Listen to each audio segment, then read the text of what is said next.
Je vais passer la parole à André, qui a eu la patience d'attendre la fin pour prendre la parole.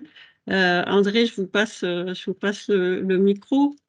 Merci Pascal, merci Mylène.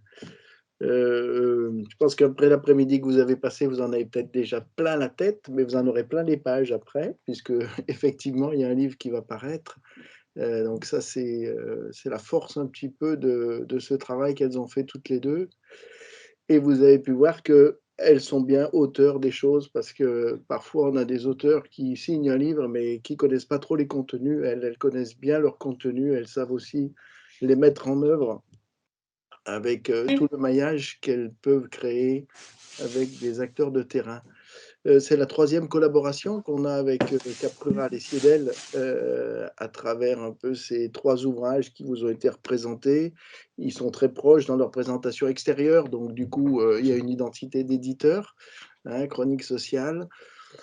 On publie principalement des gens qui sont praticiens-chercheurs, donc qui ont un pied sur le terrain et une tête bien faite et qui essayent de la creuser et puis de la mettre au service des autres. Donc, on a parlé à un moment donné du bien commun par rapport à certaines pratiques que vous avez mises en œuvre sur le terrain et puis qui sont reprises dans le livre.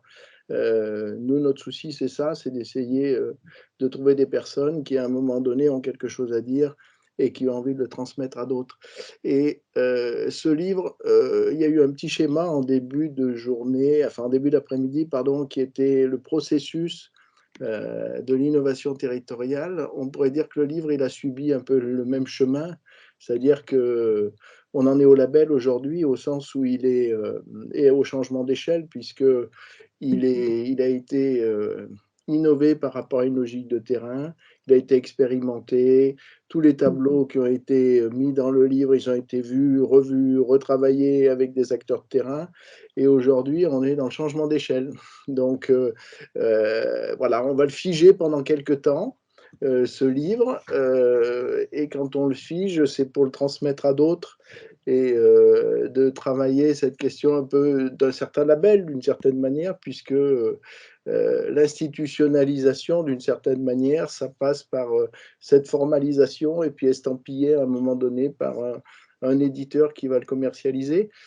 On change aussi de changement d'échelle parce que ce qu'elles font dans leur stage et qu'elles présentent dans des PowerPoint, etc., aujourd'hui, ben, ça va s'adresser à la francophonie puisque ce livre va pouvoir être diffusé par l'intermédiaire de notre distributeur, hein, sur tous les pays francophones.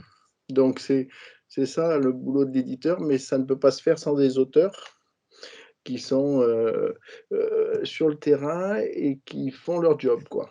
Et elles le font. Voilà, merci aussi à Laurence d'avoir accepté de faire une préface. C'est la deuxième et c'est chouette, quoi, parce que ça veut dire aussi que ce qui était dit tout à l'heure, la dimension universitaire, trouve aussi sa place à partir de productions comme celle-ci, qui ont tout à fait leur place pour aider d'autres praticiens et aider d'autres chercheurs à essayer de... Voilà, alors, voilà. Alors bientôt, il y en aura un autre qui sera à peu près de la même couleur. Hein, voilà. Donc, on est dans la phase finale. Voilà, on est dans la phase finale puisque à 15 heures, le fichier est parti de nouveau chez l'imprimeur et que l'imprimeur va pouvoir faire son boulot, c'est-à-dire transformer un fichier en page de livre et puis relier les pages entre elles et arriver à faire un bouquin. Concrètement, on sera le 12 octobre prochain en librairie, le temps que toute la mécanique se mette en œuvre. Mais vous pouvez, pour ceux qui le souhaiteraient, un peu en avance, parce que vous avez participé à cette conférence web, le commander sur notre site. Il sera disponible à partir du 25 septembre. Voilà, ça réduit un peu les délais. S'il y en avait qui avaient vraiment une certaine frustration à partir de tout ce qu'ils ont entendu là, maintenez votre frustration jusqu'au 25 septembre. Voilà. Et là, vous pouvez le recevoir après dans votre boîte aux lettres, hein, par l'intermédiaire de notre site. Sinon, vous allez chez votre libraire à côté de chez vous. Vous lui dites, voilà, je veux réserver tel bouquin, et lui pourra vous le mettre à disposition à partir du 12 octobre. Voilà. Merci beaucoup André.